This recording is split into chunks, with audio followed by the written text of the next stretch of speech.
is if you try to please everybody, you please nobody. You want to be very strong in what you do. And frankly, the stronger you are at what you do, the more that some people are going to be repelled, right? Is if you go all the way back to, the first big selling business book, In Search of Excellence by Tom Peters, their whole premise was excellent companies have very strong cultures. So people are either attracted to that, like moths to a flame, for want of a better analogy, or they're repelled, and there should be no middle ground. And what happens too many times is we want to please everybody, and by pleasing everybody, you please nobody, right? And then I might say it just a little different way. We try to please that 5% of the ones that are different than us, and that's what makes it even worse. You end up saying, yeah, but I did this, and these five, everybody complained, and when we dig into it, it's these three whiners complained, or these three crazy people complained, and then that is disastrous. So I agree with what you're saying. I just think that a lot of times it ends up being those minority. It's a minority that complains.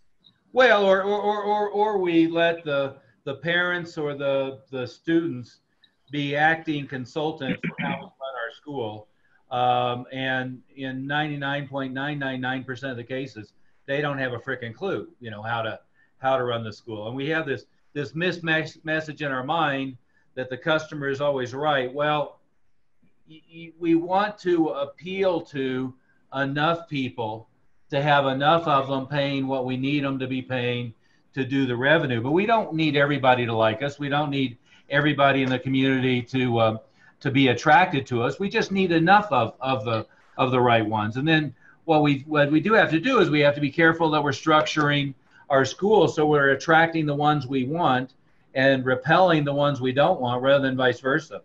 I've seen schools where, all of a sudden some marketing thing was successful in bringing in a ton of people, but they were a ton of broke people, and they were playing let's make a deal to get them enrolled, and didn't realize what a slippery slope that is, because then anybody who comes in that fit the profile that they want are now repelled because they look around and say, well, this must not be the place for us. So in all those things, and I know that's off that topic a little bit, Kendrick, but no, there's no playbook.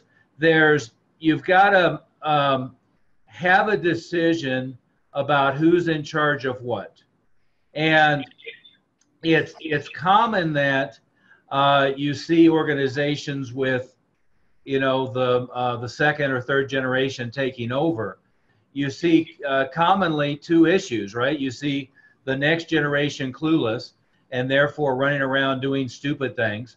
You see that a lot. You see businesses where the next generation tanks what the previous generation built. But you also see the other thing where the previous iteration is still stuck 20 years ago. Doesn't want to let go of control, but doesn't want to stay current, right? Both of those are endemic. Doesn't matter whether you're talking about, IBM 40 years ago or Disney or your martial arts school.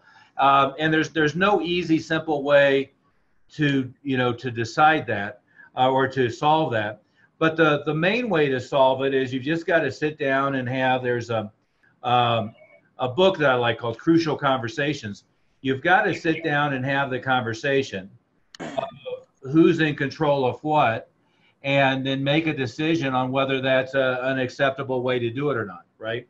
But yeah, I mean, at some point there's got to be the who's in control, and and like with our group, what I tell everybody, and some people ignore this and some people buy into it wholeheartedly, is staff should be on this meeting, staff should be in the discussion forum, staff should be at the live events, key full-timers especially. In your case, Kendrick, is that your parents should be there if you can get them there.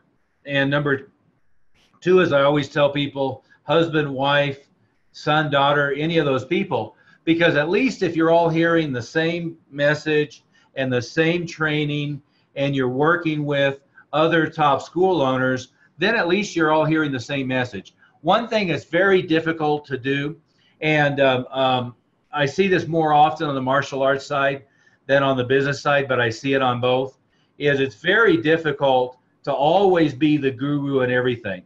And martial artists tend to be egomaniacs, present company included. And what happens is, instead of like handing material off to different staff members and letting them become an expert directly, or letting them develop curriculum directly, you feel like everything has to flow through you. And when everything has to flow through you, the roadblock, the barrier, the thing that holds the entire operation back is, guess what? It's you, right? So you've got to always be aware of that situation.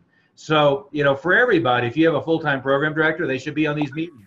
If you have a full-time instructor, they should be on these meetings.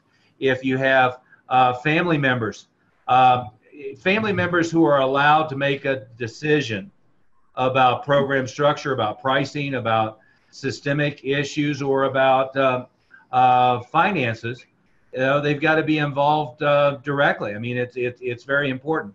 You know, I was always told this by you know, some friends of mine who are very good, but they tried to always be on the technical.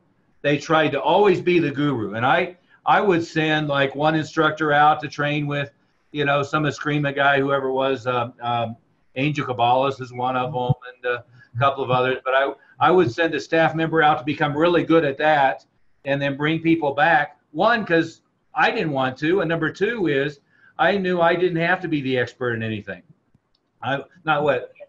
Take that back. I didn't have to be the expert in everything. I had to be the expert in something. Jeff is laughing at me there. Yeah, I misstated that one. I had to be the expert in some things. I didn't have to be the expert in everything. But you know, you've got to avoid that egomania of feeling like you've always got to be the, you know, have the crown on your head and be sitting on a throne and have everything flow through you, which is not your issue, Kendrick. But the other issue for everybody is, anybody you're allowing to have a decision-making authority and who's giving input should be directly involved at the source with the different levels of training you're doing. It shouldn't be third hand, right?